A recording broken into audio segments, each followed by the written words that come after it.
tu fais pas ça. Putain, les vidéos du Kevin, ça y est, stop. Halas. Halas. Allez.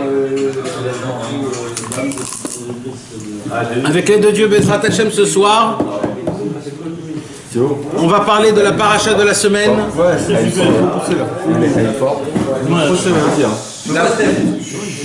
La paracha. On démarre, monsieur, on démarre. La paracha Chukat. Dans la paracha Chukat, il y a plusieurs sujets. Il y a plusieurs sujets. Le premier sujet, ça parle de la vache rousse. Ah oui. Farah Adouma. Paradouma. Et la vache rousse, je suis sûr que il y en a tellement qu'ils en parlent de la vache rousse. On en a parlé pendant 2 ans de la vache rousse. L'année dernière et l'année d'avant. Donc je me suis dit que cette fois-ci, on va parler d'autre chose. On va pas parler de la vache rousse. C'est quoi le deuxième sujet alors? Alors il y a un deuxième sujet. Il y a un deuxième sujet, plusieurs sujets bien sûr. Mais dans notre paracha de la semaine, il y a aussi, malheureusement, la perte de Aaron à Cohen. Aaron à Cohen, il part de ce monde dans cette paracha de la semaine. Et il y a toute une histoire comment Aaron à Cohen il est parti de ce monde. C'est pas juste comme ça, il est mort. Il a baisé de Dieu. Il a baisé de Dieu. Et après ça, juste après la mort d'Aaron à Cohen, que d'ailleurs il faut préparer le voyage, Bezrat Hashem. C'est où? On peut aller. On a parlé il y a une tombe à Aaron à Cohen? Bien sûr. En Jordanie, j'ai montré une vidéo, On voulait aller, tu te rappelles? c'est incroyable. Il faut y aller. chameau là-haut. C'est au Jordanie. En chameau, il faut monter sur ton dos alors. Le mec il a posé, ils ont été.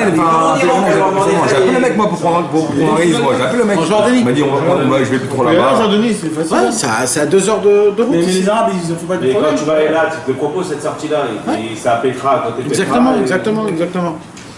Bon, ça il faudra l'arranger parce que c'est dans un mois. Là, il est là. Ouais, c'est après.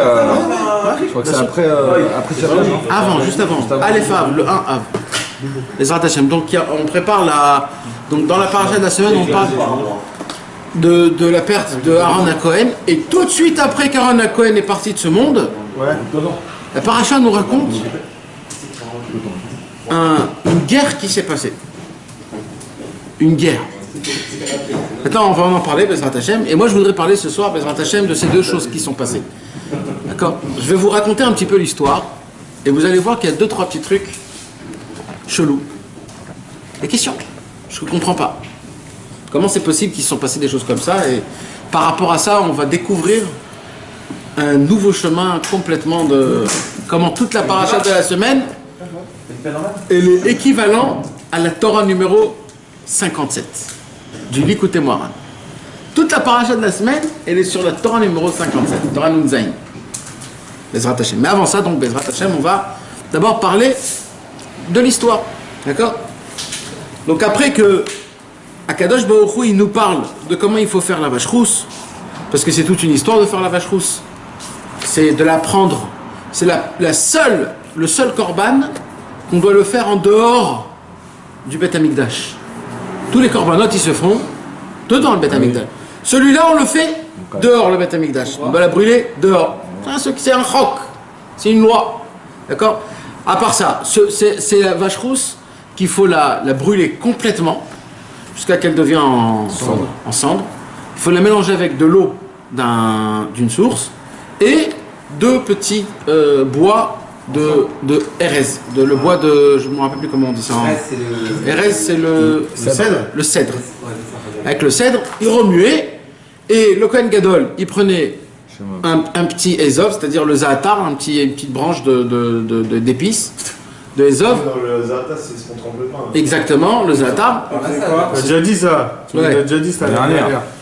Et il prend ça, le Kohen, et il fait comme ça.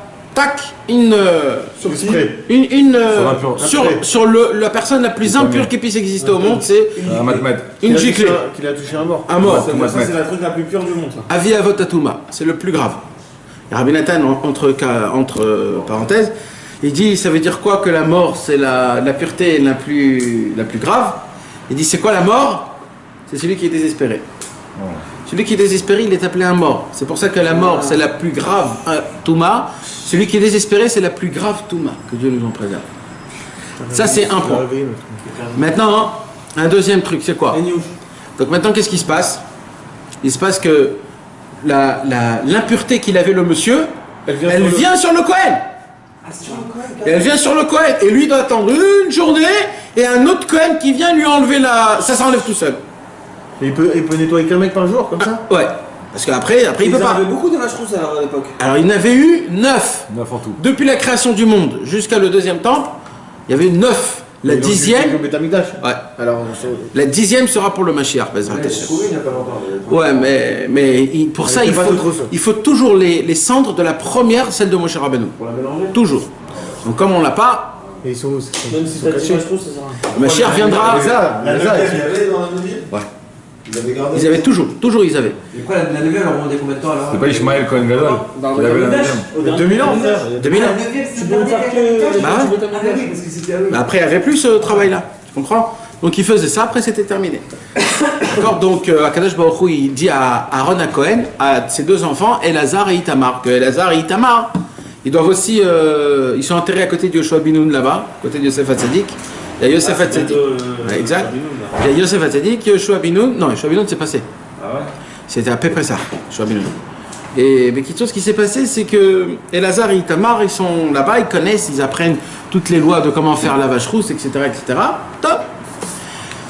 Et là, Kadosh Baruch Hu, il dit à Moshe, j'ai un petit secret à te dire. Je lui dis, ah bon? Il dit, ouais. Il dit, écoute, prépare Aaron à Cohen et prépare Elazar et Itamar. Il lui dit, préparer à quoi? Il dit, prépare-le. Moshe Rabbeinu, il n'a pas trop compris. Moshe Rabbeinu, il vient chez son frère Aaron.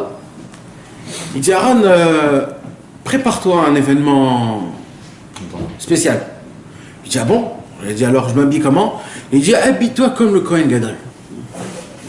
Parce que pas toujours il sortait comme le Kohen Gadol.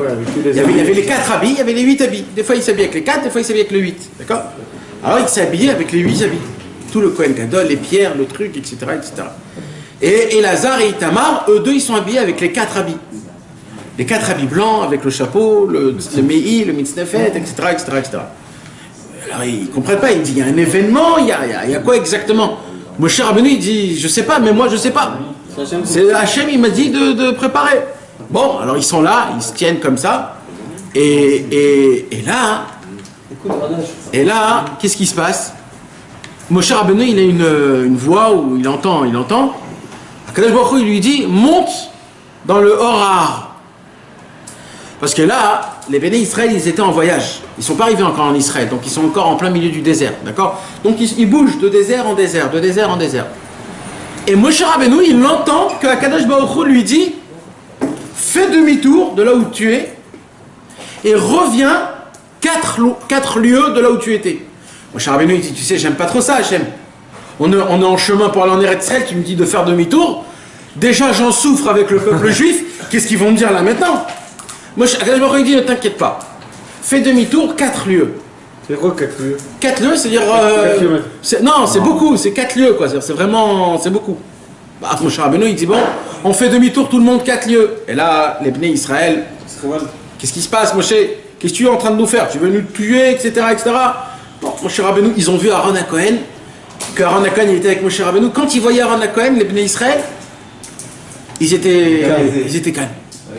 C'est quand ils ne voyaient pas Aaron à Cohen que ça commençait à... Aaron à Cohen, il avait une bonté, il était tellement bon, tellement bien. Il le voyait, c'était comme il faut. Bon, il y avait Aaron à Cohen, en plus il t'habille avec tous ses habits, pas de problème. Et il marche une journée en entière, jusqu'à qu'ils arrivent à Horar. T'imagines, tu fais demi-tour, c'est de la folie parce que tu es à pied, c'est pas simple. Ils arrivent à Horar, tout le monde se place, ils mettent les tentes, etc. Ils rentrent chacun chez eux à la maison. Et là, Kadosh Baruch Hu dit à Moshe, monte avec Aaron et Elazar et Itamar. Il lui dit, monte où?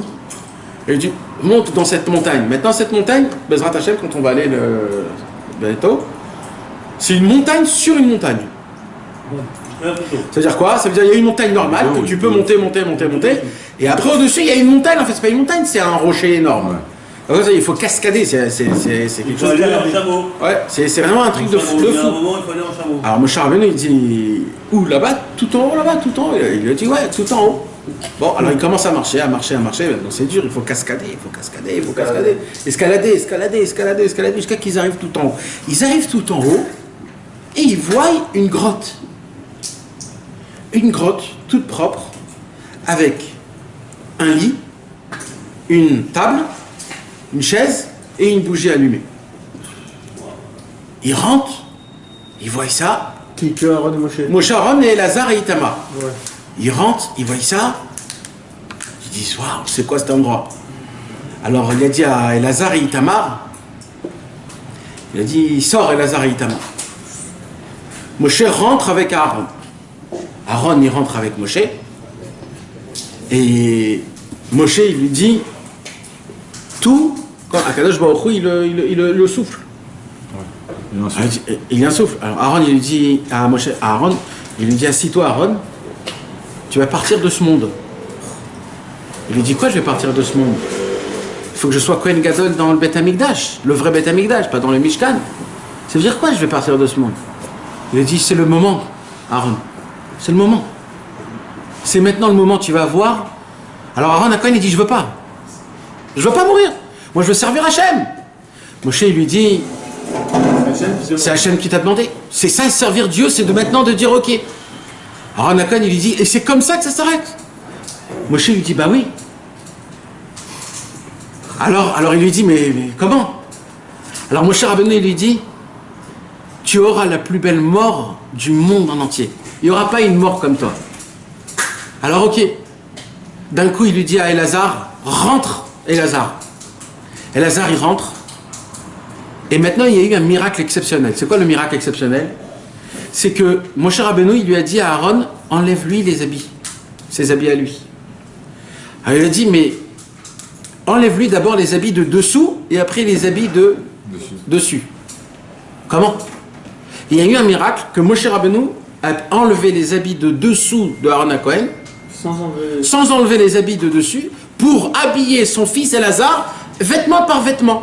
Elazar, il enlevait son t-shirt, il prenait le t-shirt de son père, il le mettait sur Elazar.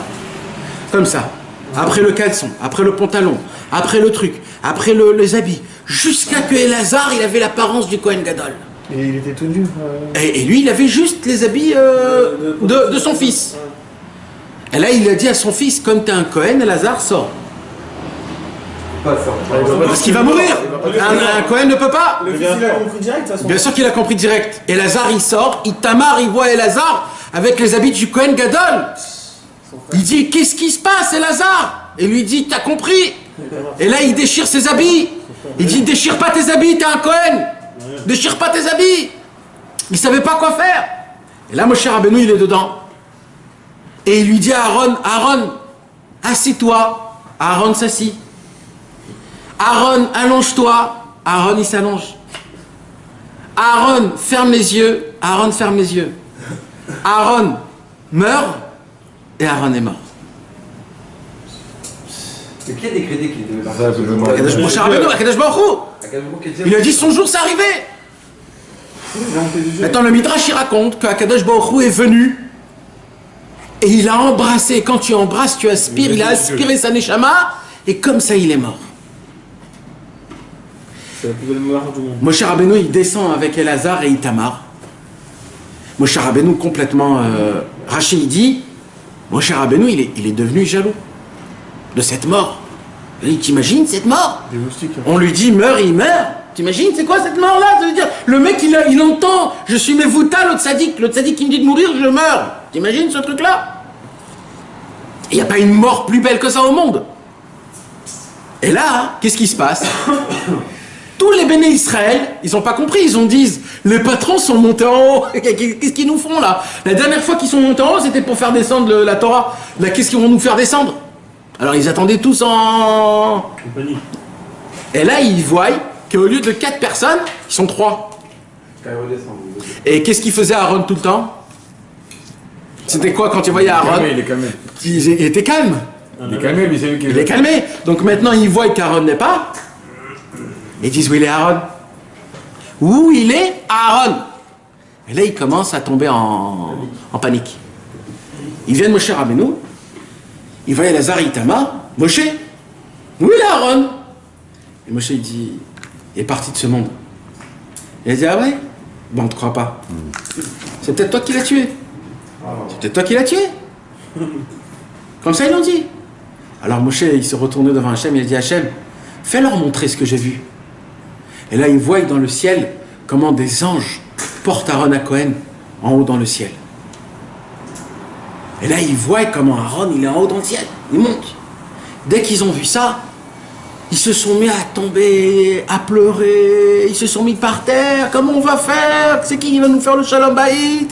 C'est qui va nous rendre la vie apaisante? C'est qui va nous purifier? Le Kohen Gadol, etc. Oh là là, ils sont tombés. La Torah, elle dit, plus de 30 jours et plus, ils ont pleuré Aaron à Cohen. Tellement qu'ils étaient... Pas bien. Mais vous savez, le peuple juif, il avait 3 miracles tout le temps. Constant. C'était quoi? La colonne de feu. La colonne de... Non, la colonne de feu et la colonne de nuée. L'eau. Le puits. La manne. Et la manne. Le BR, Anan et le man. Maintenant, ces 3 choses, ils étaient chacun en fonction de quelqu'un. Ça veut dire, Moshe Rabbeinu, c'est lui qui donnait la manne. Le puits, c'était Myriam. Et les colonnes de feu et de nuée, c'était Aaron à Cohen. Alors quand Aaron à Cohen il est mort, qu'est-ce qui s'est passé? Il n'y avait plus la colonne de nuée. Comment on dit la colonne de nuée? Les nuées de... Les nuées de gloire. Tu t'imagines maintenant, pendant 40 ans, la nuit, il y a une colonne de feu qui te dit où y aller. Le jour, tu es entouré de nuées qui t'habillent, qui te fait le parterre droit, qui te rend la clim. Et d'un coup, il n'y a plus.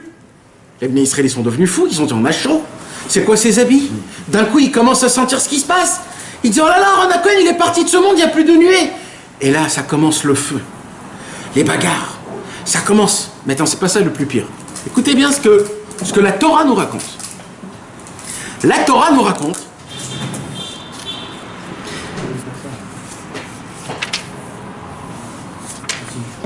Vaishma Kenaani Melech Arad Yoshev Negev ki ba l'Israël derech atarim v'ilachem ba Israël ve'ish mimenu shevi. D'un coup, il y a un peuple qui a vu que la nuée n'est plus. Il a attaqué. Parce que c'est quoi les nuées? À chaque fois qu'on attaquait la nuée faisait que... Elle absorbait ou alors elle rejetait à eux. Ouais. Donc on ne pouvait pas combattre contre le peuple juif. Donc maintenant qu'il n'y a plus de nuée, allez, on rentre en guerre avec le peuple juif. Donc ils ont vu qu'il n'y a plus de nuée. On rentre en combat contre le peuple juif. Alors, maintenant c'est qui ce peuple? Alors, la Torah nous dit, c'est les Kénaani. Les Kénaanans. Il y avait 10 peuples dans cette... Ouais, alors c'était qui ce peuple? C'était les Kénaanans. Les Cananéens, exactement. Et maintenant qu'ils étaient où? Dans le Negev. Ouais, dans le Negev. Il y a une question qu'on pose. Jamais les Cananéens, ils étaient au Negev. Jamais. Toujours les Cananéens, ils étaient au nord d'Israël. Alors, c'est quoi ces Cananéens là qui sont dans le Negev? Le Negev, c'est dans le sud. c'est des bédouins. C'est quoi ces Cananéens? Alors Rachi nous dévoile qu'en vérité, ce n'était pas des Cananéens. En vérité, écoutez bien mes amis, hein, en vérité, c'était Amalek. Mais Amalek, à chaque fois qu'il rentrait en guerre contre le peuple juif, il priait Hachem, sauve-nous de Amalek, Hachem est sauvé de Amalek. Alors ils ont dit les Cananéens, viens on fait une combine. On va parler la langue kénanéenne, on va s'appeler kénanéenne, mais on va être les Amalek, comme ça. Quand on va rentrer en guerre contre les Juifs ils vont prier sur les Kénanéens, mais en fait, on est à Amalek. Est-ce que vous avez compris ou pas? Ouais, je répète, vous avez compris. Et ils ont les Amalek, les Amalécites, quand les Bnei Israël priaient pour les convaincre, toujours Hachem les entendait, ils convainquaient les Amalek. Alors ils ont dit, on en a marre. On va s'appeler Kénan. Comme ça, quand ils vont prier sur Kénan, en fait, on est des Amalek. Et là, on pourra les exterminer. Et c'était ça, en fait. Ils viennent, les Béné Israël, pour rentrer en guerre avec les Kénanéens. Et là, ils disent, oulala, c'est quoi ce peuple-là? Ils sont habillés comme les Kénanéens. Ils parlent comme les Kénanéens, mais ils n'ont pas la couleur des Kénanéens. On les connaît, ces couleurs-là, c'est qui? Alors ils ont dit à Hachem, on ne sait pas c'est qui ce peuple, mais fait qu'on puisse le déchirer. Voilà. Et, encore plus que ça, ils ont fait une promesse. Et là, cette promesse, mes amis, c'est une promesse qui est vraiment très spéciale. Parce que c'est une des questions les plus grandes. Ils ont promis à Hachem.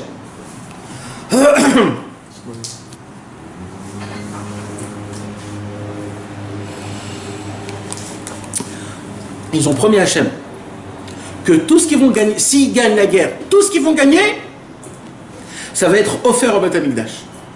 Donc, on ne prend rien de tout ce qui va se passer. Ils sont rentrés en guerre. Et quand ils sont rentrés en guerre, ils ont vraiment déchiré tout le monde. Et tout ce qu'ils ont gagné, ils ont donné au Beth Amikdash. Qu'est-ce qui s'est passé après? Après, ils sont revenus. Ils se retrouvent sans Aaron Cohen, mais avec Moshe, Elazar et Itamar. Ils sont tous venus chez Moshe et lui ont embrassé les mains et les pieds. Et ils lui ont dit maintenant, comme on était avec Aaron, on sera avec toi, Bezrat Hashem. On va pas te faire des galères, on va pas faire des misères. C'est nous qui vont Moshe. Ouais. Baruch Hashem, on a vu qu'il y a la bracha avec toi aussi, alors on reste avec toi. À ce point-là, moi, je sais. À ce point-là, il était bah oui. Pas possible. Un vrai dirigeant, c'est quelqu'un qui pique. C'est quelqu'un qui fait mal. Oui. Tu sais qu'est-ce qu'on dit? Ça, c'est entre parenthèses, hein, c'est pas dans le cours. On dit que quand Aaron Cohen il est mort, ils l'ont pleuré, tout le peuple ils l'ont pleuré. Et il y a écrit que quand Moshe il est mort, il y a écrit du peuple a pleuré, pas tout le peuple a pleuré. Comment c'est possible? Quand Aaron Cohen il meurt, tout le monde est bien, et quand Moshe Rabbeinu il meurt, c'est la moitié qui pleure. Qu'est-ce qui se passe? Moshe, il n'a pas le même impact qu'Aaron Cohen sur le peuple juif. Parce qu'un dirigeant, quand il doit trancher, tu es obligé de trancher ou ça ou ça. Donc automatiquement tu te crées un ennemi. Donc automatiquement, donc un vrai dirigeant, c'est quelqu'un qui a des ennemis. Un dirigeant qui n'a pas d'ennemis, c'est le plus grand menteur au monde. Un vrai dirigeant, il est obligé d'avoir des ennemis. Il doit trancher toujours, tu comprends? C'est comme ça. C'est un parenthèse. Moi, la question que, mes amis, jusqu'à maintenant, c'est ce que la paracha nous raconte. La première question que moi je voudrais poser, Bezrat Hashem, c'est comment c'est possible que les Béné Israël ne croient pas à Moshe. Moshe il descend, il ne voit pas Aaron. Moshe Rabbeinu il dit que il n'est pas là. Et là il voit que Moshe Rabbeinu, ils n'y croient pas à Moshe qu'Aaron il est parti. Mais vous vous prenez pour qui? Il y a Elazar et Itamar juste à côté. Ils peuvent dire si je mens. C'est quoi? Qu'est-ce qui se passe? Deuxième question. Vous savez, il y a écrit que quand Moshe Rabbeinu il est monté dans le ciel pour faire descendre la Torah, il y a écrit que le Yetzer Hara avait fait montrer au peuple juif que Moshe il est mort et qu'il survolait dans le ciel. Ouais. Alors là aussi ils auraient pu dire, on a déjà vu ça que Aaron il survole. Ouais, je pensais ça. Alors, on a déjà vu ça, ça veut rien dire. Mais ils ont compris après. Mais ils ont compris. Mais quand même, ça veut dire, oh, ouais. C'est ça ta preuve à toi? Ça on l'a déjà vu par le Satan. Troisième question que j'ai à poser. Il y a écrit que quand on fait une guerre, c'est qui nous fait sortir en guerre quand il y a une guerre chez les Juifs? C'est toujours Hachem. Hachem il nous dit sortez en guerre, sortez pas en guerre, sortez en guerre, sortez. Toujours. En rentrant en guerre, pardon. Maintenant il y a écrit que quand tu rentres en guerre, c'est pas toi le patron. Comment c'est possible que les Béné Israël ils ont dit que tout ce qu'on va faire, tout ce qu'on va gagner, on va le donner au Beth Amikdash? Mais t'es le patron de rien toi. C'est Moshe qui doit dire, c'est pas toi. Ouais. Toi, t'es rien, tu peux dire jusqu'à demain matin. Ouais, parce que peut-être qu'ils avaient le droit à un pourcentage. Et... Non, il n'y a pas aucun pourcentage. C'est toujours Hachem qui donne toujours Hachem. Il disait, prenez pas, diffusez, distribuez. Ouais, ça, il ne faut pas donner. Toujours c'était Hachem, on voit dans les... En Égypte, ils ont pris, après les autres, ils n'ont pas pris. Exactement, c'était toujours Hachem. Là, d'un coup, les mecs, ils sont patrons, vous êtes patrons de rien, vous. Qu'est-ce que vous faites? Vous venez, vous dites. Et en plus, qu'est-ce qui est écrit? Le nom qu'ils ont dit. Normalement, comment on dit je donne temps au Beth Amikdash? Comment on dit? Ani Magdish. On dit Magdish. Je sanctifie. Voilà, mais Kadesh, demande Kadesh. Là, ils ont dit un autre nom.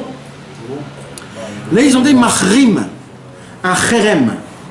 Est-ce que c'est un Cherem? Une excommunion. C'est une excommunion, ouais. Mais c'est un retranchement. Alors là, ils ont dit on va retrancher tout ce qu'on va gagner au Beth Amikdash. Ça se dit pas.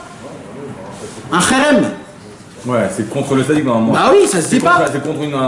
Donc on a un problème avec Si, tout. mais quand il y a un kherem de plusieurs personnes, Ben Hachem il peut pas dire non, tu ne. Oui, mais là on parle pas de personnes, on parle d'argent. Que tout ce qu'ils vont gagner dans l'argent, ils vont mettre cet argent au Beth Amikdash. Et c'est-à-dire sur l'argent, ils vont faire un kherem qui vont le mettre au Beth Amikdash. On dit pas un kherem, on dit l'agdish, on va faire une agdasha. Tu comprends? Un prélèvement. C'est le mot, il n'est pas exact, quoi. C'est-à-dire, le mot kherem, c'est un mot qui est négatif. C'est négatif. Normalement, ça doit être un positif. Vous avez compris, mes amis, plus ou moins, ce qu'on va parler? C'est important, tout ça, ce qu'on va parler. Bezrat Hashem. Alors, maintenant qu'on a parlé de tout ça, je veux, Bezrat Hashem, avec vous, Bezrat Hashem, essayer de... On va étudier, Bezrat Hashem, la Torah numéro 57, la Torah Nun Zayin du Likutei Moharan. On ne va pas l'étudier tout en entier, mais on va étudier un petit peu, et on va apprendre des choses qui sont très importantes. Dans la Torah, il y a écrit, mes amis, Rabbi Nachman de Breslev, il nous apprend que la Torah, il y a deux Torahs. Il y a la Torah écrite et la Torah orale. En fait, ces deux Torahs, c'est une seule Torah. Donc, pourquoi ils ont divisé ces deux Torahs-là? Pour pas que le monde goy puisse prendre notre Torah. Donc Hachem, il a écrit une Torah, on va dire, codée, qui est la Torah écrite, et qu'il a donnée au monde. D'accord? Et il nous a donné toutes les clés par qui? Par la Torah qui est orale. Et la Torah orale, c'est quoi? La Torah orale, c'est tout ce que les Chachamim, ils nous décrivent, ils nous apprennent, ils nous dévoilent en fonction de la Torah écrite. Alors maintenant, la question qui se dit, c'est est-ce que de là on voit, il dit Rabbi Nachman et c'est écrit, de là on voit que les Talmidei Chachamim, tous les tzadikim, ils font partie de la Torah. D'accord? Quand ils disent quelque chose, c'est la Torah. C'est pas je crois, je pense. C'est la Torah mamash. Enfin ou pas. Alors maintenant, ça veut dire, de là on apprend. Il dit si chas v'shalom, dans la Gemara il y a écrit, un homme qui ne croit pas au Talmidei Chachamim, un homme qui ne croit pas à ce qu'ils disent les tzadikim et qui disent ouais, ça c'est lui qui l'a dit, c'est pas écrit dans la Torah. Ah, c'est les pires, ça. Ouais. Alors il dit Rabbeinu, et c'est écrit dans la Gemara, C'est comme ceux qui ne croient pas à la Torah. En refoua les makato. Pourquoi Makato? Il n'y a pas de guérison à s'appeler. Il dit Rabbi Nachman comme ça. Et là comment c'est exceptionnel. Ça c'est écrit dans la Gemara. Il dit Rabbi Nachman, mon explication est comme ça. Dans la Torah, Dieu a fait rentrer toutes les guérisons possibles. Vraiment, les guérisons de toutes les maladies. Toutes les maladies possibles, ils sont écrits dans la Torah. Maintenant, des fois, en fur et à mesure Rabbeinu nous avait dévoilé. Ouais. Après la volée. Mais moi je te parle déjà avant, ça veut dire. Ouais. Imagine-toi maintenant, il y a, en fonction des années, il y a des nouvelles maladies qui se... Alors comment il y a la réparation de ces nouvelles maladies? Avec des nouveaux Talmidei Chachamim, qui sont des Mechadesh Batorah, qui dévoilent des secrets dans la Torah, et ces secrets dans la Torah, ils créaient des nouveaux médicaments, des nouveaux antidotes pour les nouvelles maladies. Donc toutes les maladies, ils ont un remède grâce à qui? Grâce aux Talmidei Chachamim. Quand les Talmidei Chachamim, quand les tzadikim, ils écrivent des livres de Torah, en fait, ils dévoilent des nouveaux remèdes pour des maladies. Maintenant, il dit Rabbi Nachman, et pas que des maladies, même des problèmes. Quand il y a un problème énorme, un problème d'argent, un problème de voyous, un problème je ne sais pas quoi, ou alors pas que des problèmes, il y a plus que ça. Il y a quoi encore? Il y a des fois des guerres. Des guerres dans le monde, c'est aussi un problème. Ces guerres-là, comment ils ont une fin? Comment on arrive à un point où on peut... C'est grâce au Talmidei Chachamim que dans la Torah, ils écrivent des Chidushei Torah, et avec ces Chidushei Torah, ils créent dans le monde des combinaisons pour arriver à fin d'une guerre, ou d'une maladie, ou d'un problème, etc., etc. C'est là où Rabbi Nachman il dit, celui qui ne croit pas dans les Talmidei Chachamim, il n'y a pas de guérison à s'appeler. Pourquoi il n'y a pas de guérison à s'appeler? Parce que toute sa guérison, elle est grâce au Talmid Chacham. Maintenant que tu ne crois pas au Talmid Chacham, t'es planté. Tu ne peux plus rien faire parce que c'est le Talmid Chacham que toujours il arrive grâce à la Torah de découvrir de nouveaux remèdes, de guérir ou de problèmes ou de guerre. Mais maintenant que tu ne crois plus en Talmid Chacham, quand tu es dans un pétrin, tu es tout seul. Parce qu'il n'y a pas le Talmid Chacham qui va venir t'aider. Parce que tu ne crois pas en lui. T'as compris?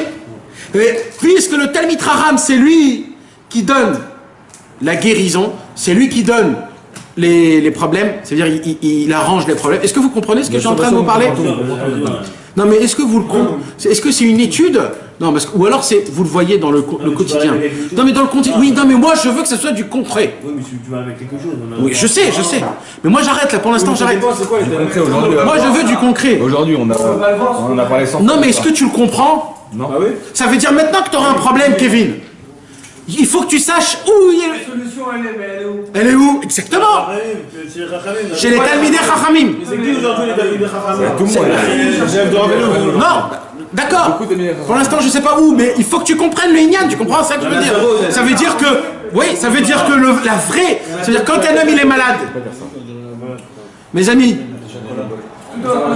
c'est chez le Talmid Chacham qu'il faut l'amener cet homme-là. Parce que c'est le malade, parce que le Talmid Chacham, il a des possibilités de pouvoir découvrir des guérisons. Il est là-bas le Talmid Chacham. Non, mais d'accord, mais. Le Talmid Chacham, il est trahi. C'est codé justement. Arrête, il y en a une ouverte là. Là, t'as parlé de Talmid Chacham en général. T'as pas parlé de. Alors maintenant, non mais moi je veux que vous compreniez que c'est pas le docteur qui va t'arranger ton problème.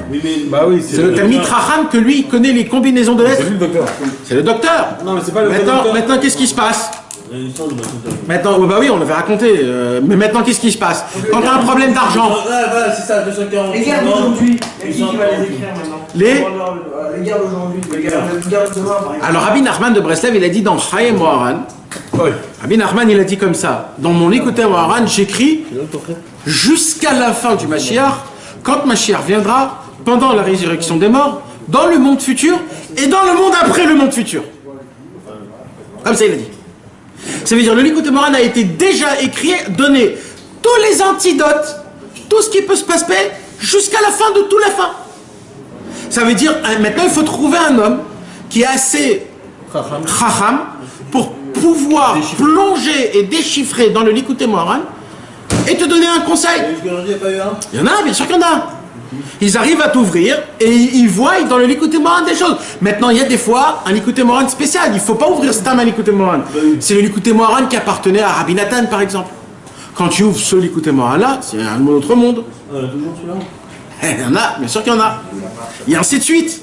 C'est des choses comme ça. Et voilà, donc maintenant, qu'est-ce qui se passe? J'avance.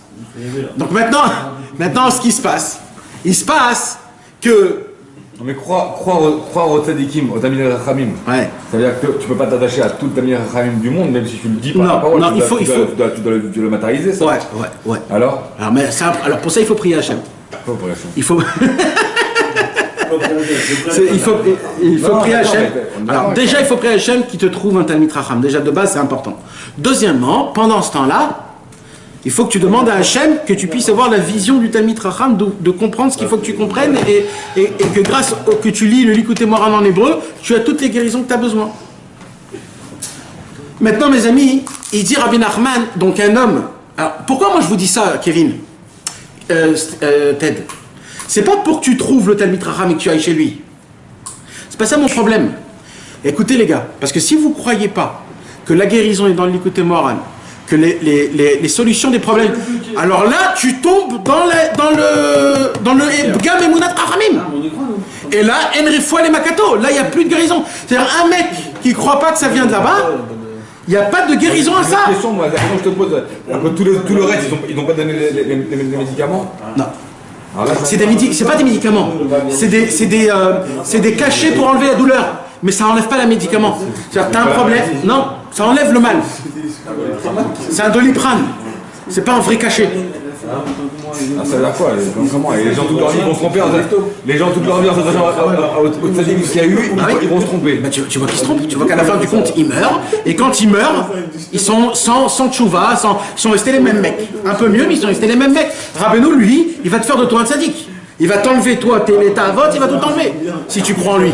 Oui, je te parle pas de moi, je te parle en général, je te parle du monde, moi je te parle pas de moi. C'est ça, c'est la même chose, mon frère. Ah, quoi, tous leurs ils sont perdus. Ça, c'est certain, mon frère. Mais des fois, ils ont des tzadikim. Oui, mais c'est pas un... Oui, écoute, mon frère. D'accord. C'est comme ça. Maintenant, mes amis, Allez, on est là. Nathan, excuse-moi, j'ai une question bête. Non, non, non. Alors, c'est bête, c'est bête, Gaza. Mais pourquoi une question bête? Je suis un âne, pour ça. Alors, Elle est bête, la question. Si les plutôt de la. On sait que tu vas à la Torah, la basique, d'accord? ouais. Donc, c'est-à-dire que si c'est des médecins, les autres, ça, c'est contre la Torah. C'est pas que c'est contre. C'est quoi alors? C'est une autre chose. C'est à côté. C'est ensemble. Ça se peut que c'est ensemble, c'est autre chose. Il faut que tu saches. Ces recherches qu'ils font pour les maladies, nanana. Tout ça c'est du tmanique. C'est du tmanique. C'est Akadosh Baruch Hu qui ouvre l'esprit une fois comme ça, il donne. C'est pas des recherches, c'est des bêtises tout ça.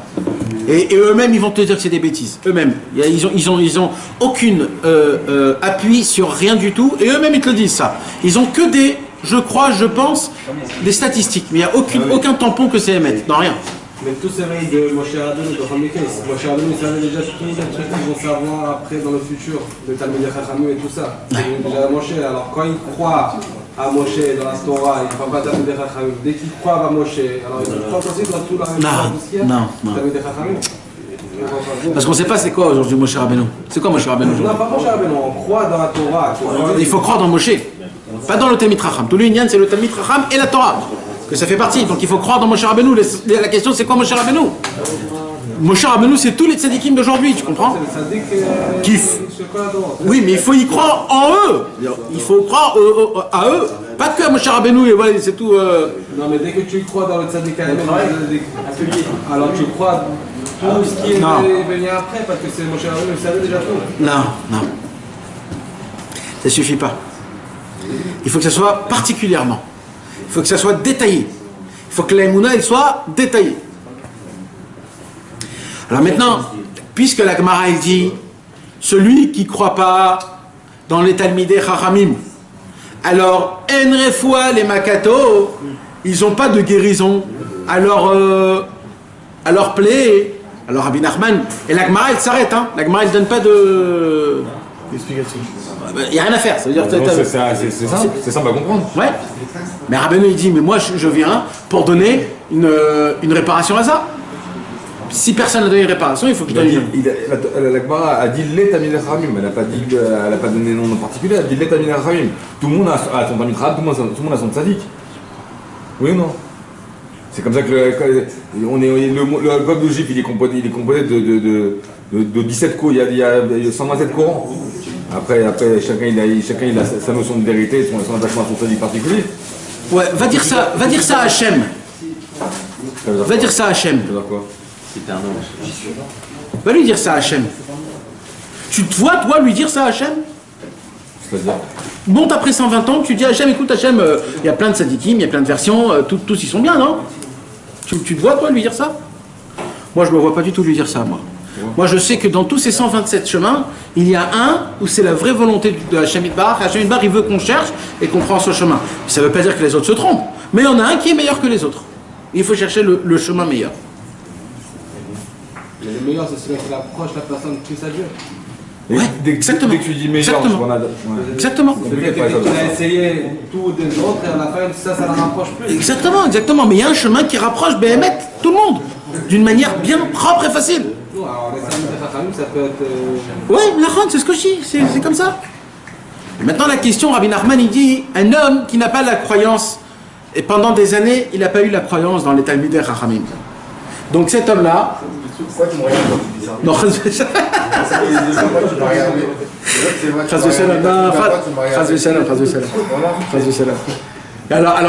alors, qu'est-ce qu'on fait qu'est-ce qu'il fait?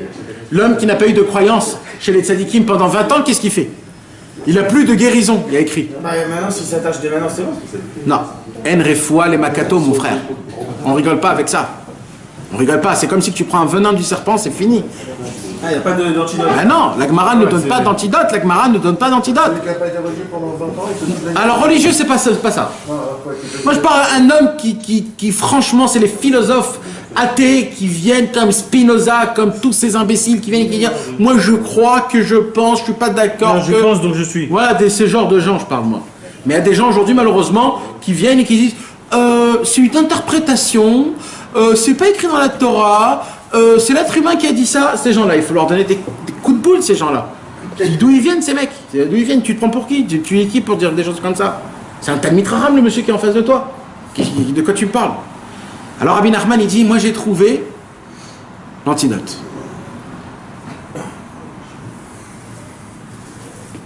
Ça vous intéresse? Bah oui. Ou pas trop? Je crois qu'on va retourner à la maison. Ouais, Rabbeinu dit, j'ai trouvé l'antidote. Comment il faut faire pour réparer, pour avoir l'antidote de cette Chas v'Shalom quand quelqu'un il est contre un Talmid Chacham et qui ne veut pas croire au Talmid Chacham. Il dit Rabbi Nachman, cet homme-là, s'il veut faire Teshuvah, il a une chose à faire simple, une chose. Rapprocher les autres. Faire un éder. Une promesse. Un vœu. Il dit Rabbi Nachman, ça veut dire quoi? Et de l'appliquer tout de suite. Non. C'est comme ça, mais là-bas il y a écrit comme ça. C'est quoi l'idée du Neder? C'est quoi l'idée? La Torah nous a donné 613. 600, non, Neder c'est une. C'est un vœu. Oui, alors écoute. La Torah nous a donné 613 mitzvot. Maintenant, toi demain, tu dis, je fais le vœu de ne pas boire de l'eau aujourd'hui. C'est écrit ça dans la Torah de ne pas boire de l'eau? Il n'y a pas écrit. Maintenant, puisqu'il a fait lui un éder dans sa bouche, c'est devenu une interdiction de la Torah. Cette journée-là, il n'a pas le droit. Et s'il boit, il a enfreint la Torah. Comment c'est possible ce truc-là? Rabbi Nathan il dit, vous savez comment c'est possible? C'est ça là, là? Un vœu, c'est une force de. Un vœu? Ouais. Je m'engage à dire. C'est comme si tu enfreins la Torah, c'est la Torah elle-même. Maintenant, comment c'est possible un truc pareil? Alors Rabbi Nathan il dit, de là on voit que le juif, il fait partie de la Torah mamash. C'est qu'il a la possibilité de se faire rentrer dans la Torah et que l'interdiction fait partie de la Torah. Alors maintenant, quand j'ai fait un vœu, d'accord? J'ai fait le vœu de ne pas boire de l'eau demain toute la journée. Demain à midi, il fait une chaleur. Alors, je termine et après on revient, d'accord? Alors attends, midi, il fait une chaleur de folie. Je vois la bouteille d'eau qui est exceptionnelle. Et là, je regarde le verre d'eau. Et je me dis, oulala, comment je fais? J'ai envie de boire là, qu'est-ce que je fais? J'ai fait le neder, qu'est-ce que je fais? Alors là, la Torah elle dit, tu vas chez un Talmid Chacham, tu vas avec lui, tu lui dis bonjour Talmid Chacham, hier j'ai fait le vœu de ne pas boire de l'eau. Et il lui dit, et il dit, et là j'en peux plus. Talmid Chacham il dit, t'as pas le droit. Alors il lui dit, et trouve-moi une ouverture s'il te plaît. Alors il dit, ça veut dire quoi une ouverture? Qu'est-ce que tu veux que je te trouve? Alors le Rav il doit réfléchir à une ouverture que s'il ne savait pas qu'il était aussi affamé que ça va le rendre malade et qu'il va être pas ça, t'aurais pas fait? Il lui dit non, je te permets de boire de l'eau. Et c'est permis de boire de l'eau. Donc là c'est quoi qui a cassé la Torah? Le Talmid Chacham. Donc là c'est une personne qui au début ne croyait pas dans le Talmid Chacham. Sa guérison à lui, c'est quoi? De faire un éder qui dépend que du Talmid Chacham. Donc c'est la preuve que là, il croit dans le Talmid Chacham. On a compris ou je répète? Voilà, donc comme au début. Alors. Enlève ton téléphone. Je prends un twin, ça voulait quoi? Je peux pas comprendre si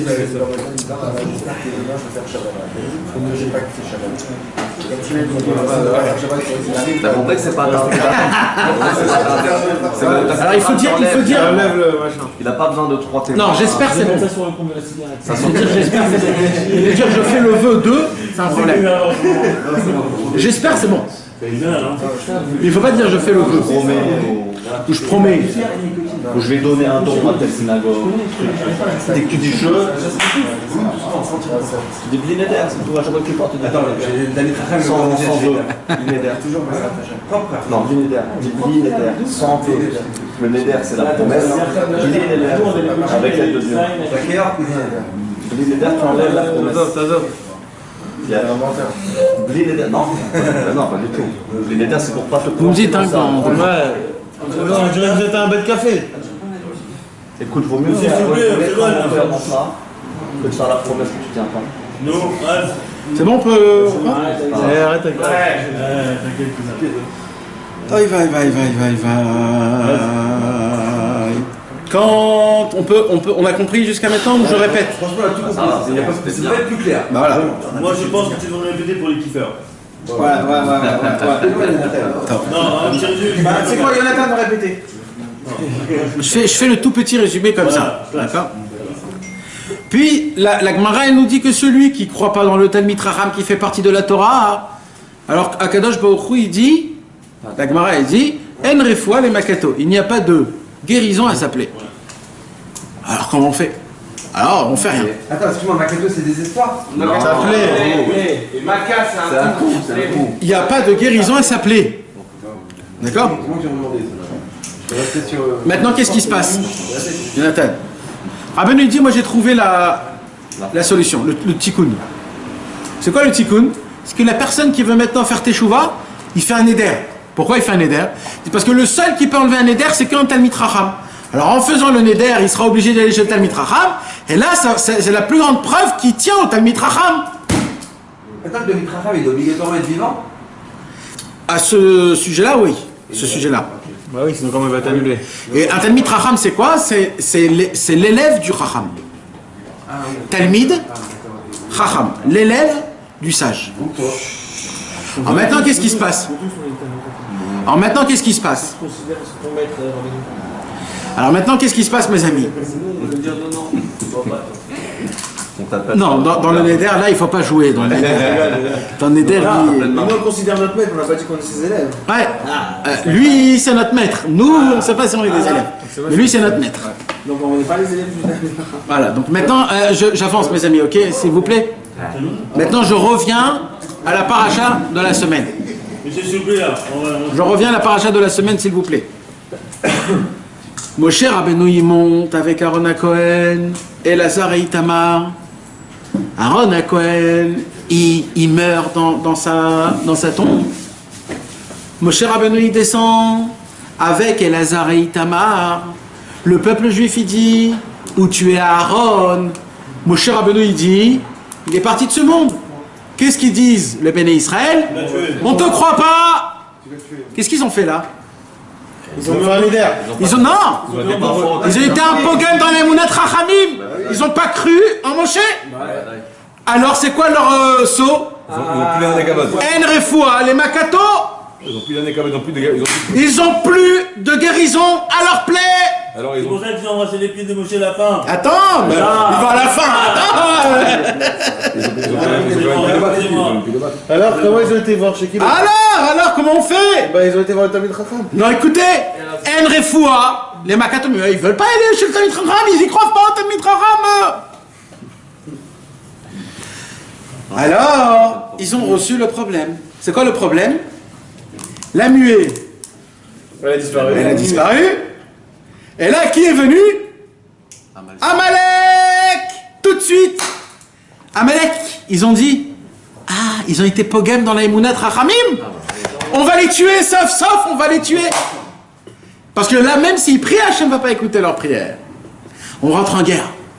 Et maintenant, la question c'est pourquoi ils s'appellent Kenan et pas Amalek. D'accord, on a dit qu'ils se sont mis sur le nom de Kenan. Ouais.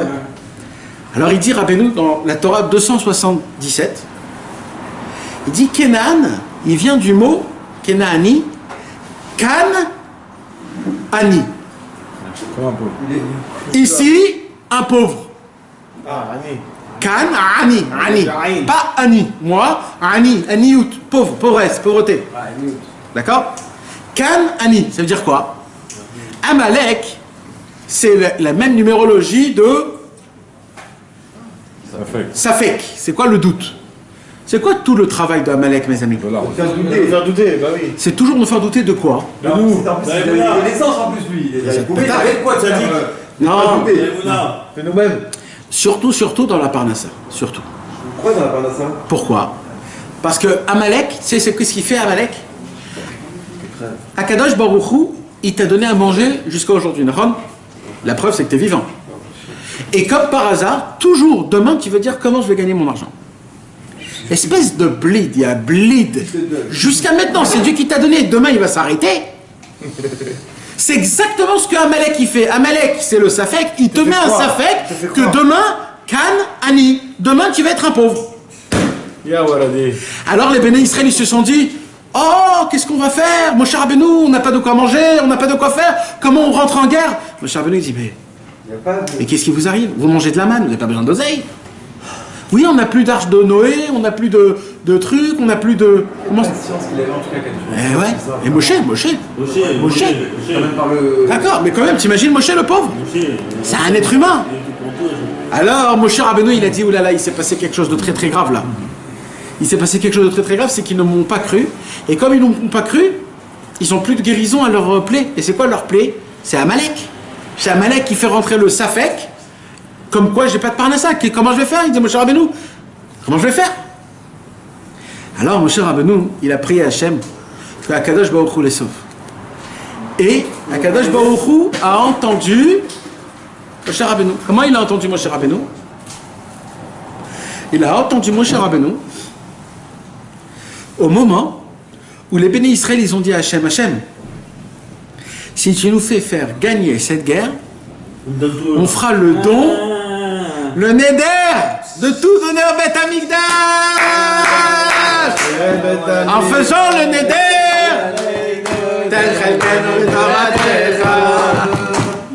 en faisant le neder, ils ont fait teshuva. Pourquoi? Parce qu'ils sont obligés de revenir chez Moshe Rabbeinu. Et là, ils ont gagné. Et maintenant, pour terminer la dernière réponse, c'est pourquoi ils ont dit Cherem. D'accord? Ils ont dit Cherem, ils n'ont pas dit la Gdish. Cherem, c'est pas bien. Parce que le Cherem, c'est le même mot que Machar. Manochal Machar, qu'est-ce qu'on va manger demain? Alors ils ont dit, on ne va pas dire le mot Kadosh, on va dire Machar, ça veut dire le souci qu'on a, qu'on ne sait pas ce qu'on va donner, ce qu'on va manger demain, ça même on le donne en tzedaka dans le Beth Amikdash pour faire montrer à Malek qu'on remet tout à Hachem, on n'a pas peur du lendemain. Cherem, c'est le Machar. Cherem, c'est les mêmes mots que Machar. Ça veut dire non, on s'en fout le lendemain, et ben on donne tout à Hachem, demain c'est Hachem qui nous donnera. Et c'est là où ils sont tous revenus chez Moshe Rabbeinu. Ils leur ont embrassé le pied et les mains en disant Moshe Rabbeinu, c'est toi le tzaddik. Pourquoi? Parce qu'ils ont réparé leurs fautes. Vous avez compris les amis? Et après ils ont gagné la guerre. Et ils ont gagné la guerre. L'Espagne 1-0, ils ont gagné, bien sûr, juste.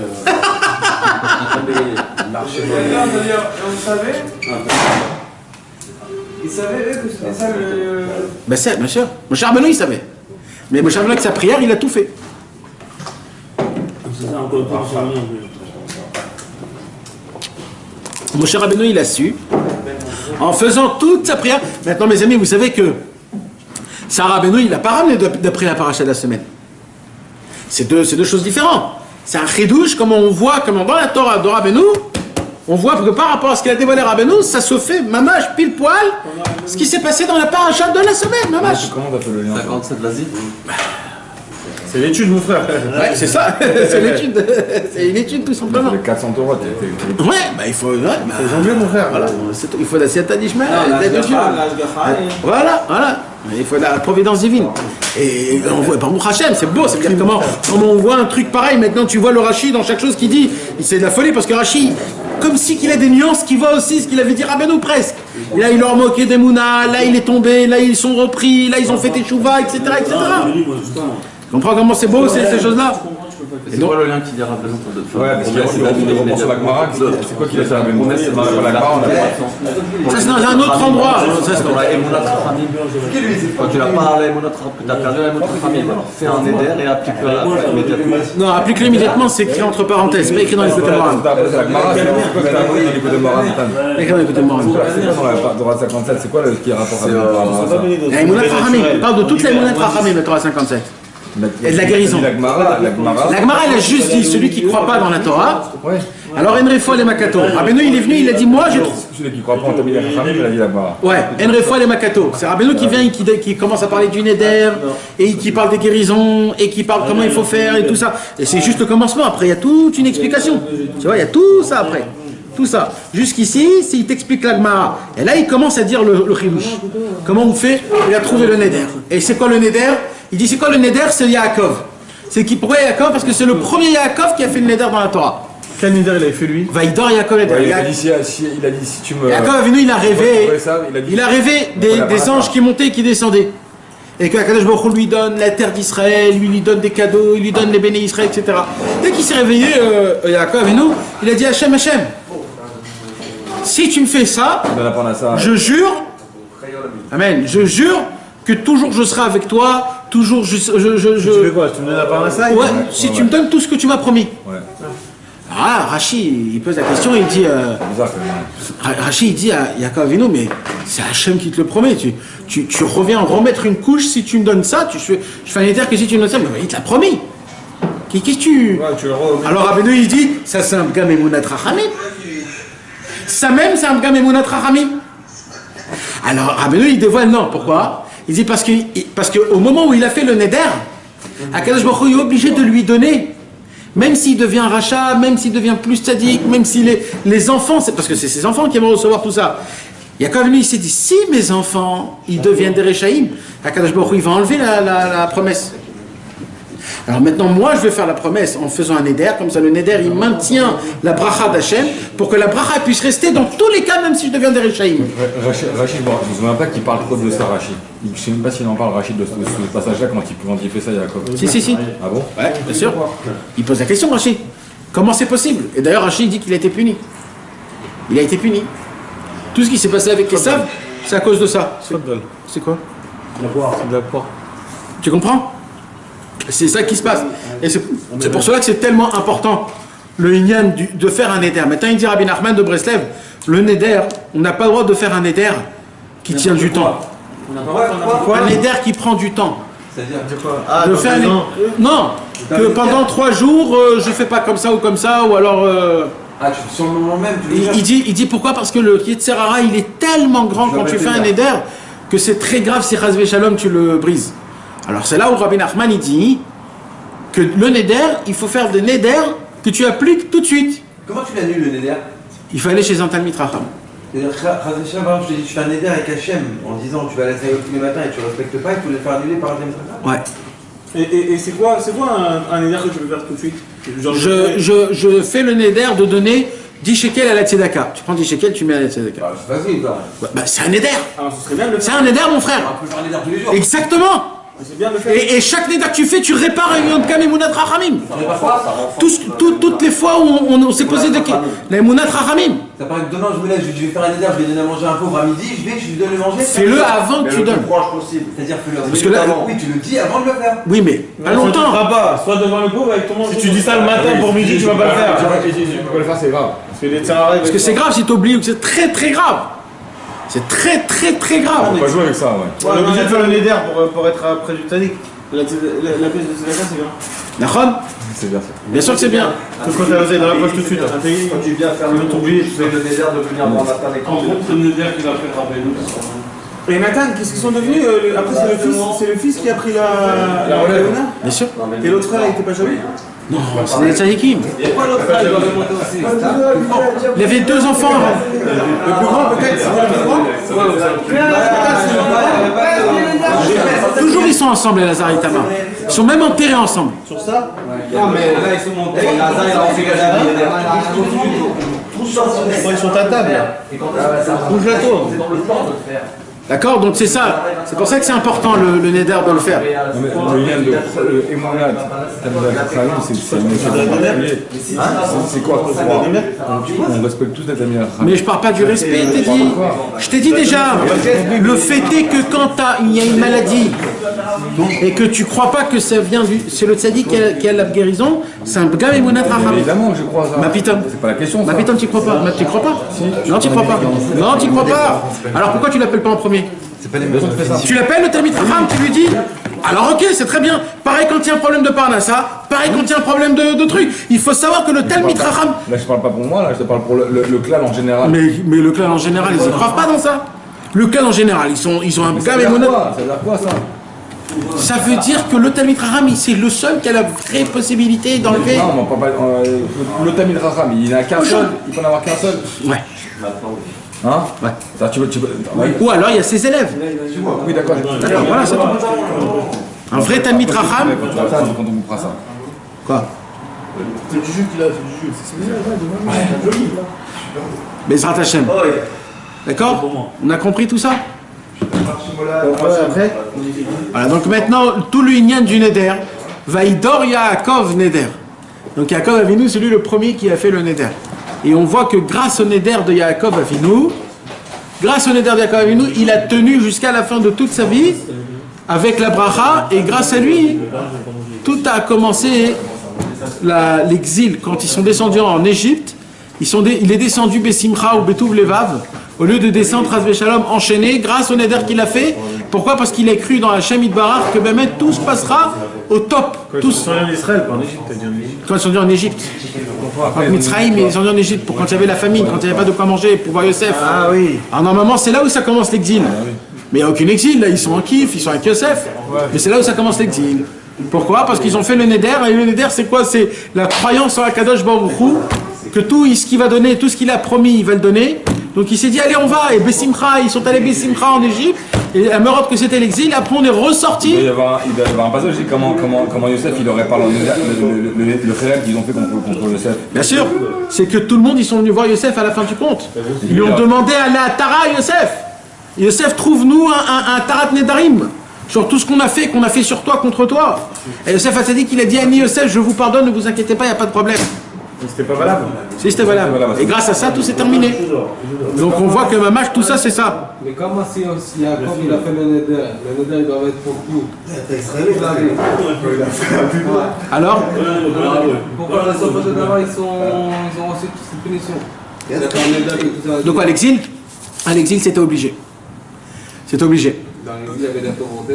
Nahon, c'était obligé. L'exil, en fait, ils ont réparé les 130 ans de Adam Arishon qu'il était avec les démons.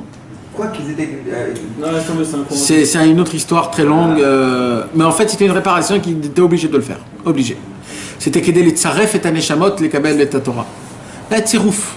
Il fallait encore plus lisser le diamant pour que le diamant il puisse briller. On n'était pas assez encore. On brillait poli. D'accord? Et c'est pour cela, mes amis, écoutez comment c'est un chidouche, mes amis. Qu'est-ce qu'on a dit? C'est quoi la force de Amalek? C'est de faire le doute dans quoi? Dans la parnassa du Macha, dans demain. Macha, demain. Qu'est-ce que je vais faire demain? Alors eux, ils ont réparé ça avec le Kherem. D'accord? Macha, Kherem. D'accord? Alors maintenant, on voit que quand Moshe Rabbeinu, il envoie Yehoshua Benoun combattre Amalek, quand il lève les mains, là, vous vous rappelez quand il levait les mains? Il gagnait, quand il baissait les mains, il baissait. Alors il a dit à Yehoshua Benoun, c'est Machar Ilachem Be'Amalek. Sors demain, fais un combat contre Amalek. Pourquoi c'est Machar? Il a dit fais le khérem. Il a dit parce que va combattre celui qui dit toujours demain qu'est-ce qu'on va faire, demain qu'est-ce qu'on va faire, demain. Va combattre cet homme-là. C'est absurde de dire demain on va faire ça. Bah oui, c'est un pgam dans les Mounat Rachamim. Non, mais de dire demain je vais faire ça. Non, mais c'est un pgam de dire qu'est-ce qu'on va manger demain. Comment je vais gagner ma parnassa demain. Comment je vais faire demain. Ça c'est un pgam, ça c'est Amalek. Et c'est ça le combat qui fait Yehoshua Benoun, c'est de combattre le lendemain, comment je vais faire ma parnassa. Et c'est pas juste le lendemain, c'est dans un mois comment je vais faire. Ou alors quand on est en Eretz Israël, quand on est en France et qu'on veut faire la Aliyah en Eretz Israël, et on dit qu'est-ce que je vais manger, comment je vais travailler, j'ai pas de parnassa, j'ai pas de travail, c'est dur de monter en Eretz Israël, c'est très très grave. Ça c'est Amalek. Il faut combattre Amalek en enlevant ça et disant on va monter en Israël et tout sera bien, Bezrat Hashem. Il faut s'en foutre complètement. Et c'est ça le machar c'est le kherem, et c'est le machar menochal. C'est le même machar que Yehoshua Benoun, il a combattu le lendemain. Il a combattu cette émouna qu'on doit avoir la émouna. Et grâce à ça, Baruch Hashem, et vous savez qu'est-ce qu'il a écrit? Il a écrit que quand ils sont revenus, les béné Israël, Yohan, non tu m'écoutes pas Yohan. Non tu m'écoutes pas mon frère Yohan. Rabbeinu il dit comme ça, quand ils sont revenus, écoute Yohan, quand ils sont venus, ils ont embrassé les mains et les pieds de Moshe. Ouais. Alors il dit, dans la Torah il y a écrit que les nuées, Elles sont apparues. ils sont revenus.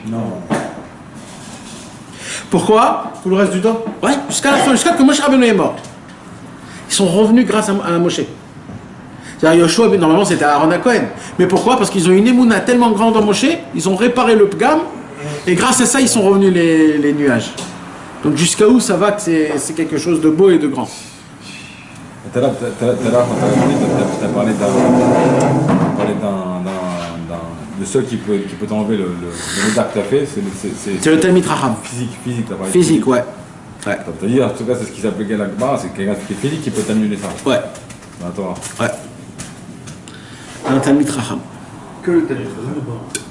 Bezrat Hashem.